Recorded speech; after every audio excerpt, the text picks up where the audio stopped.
Sveiki, mano vardas Olga ir šis vaizdo įrašas buvo sukurtas su dirbtinio intelekto pagalba.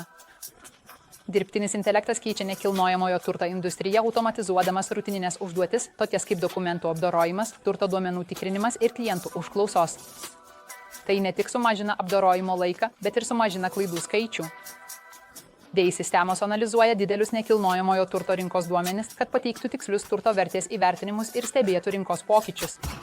Tai palengvina nekilnojamojo turto agentams pasiūlyti individualizuotas turto rekomendacijas, atsižvelgiant į klientų pageidavimus.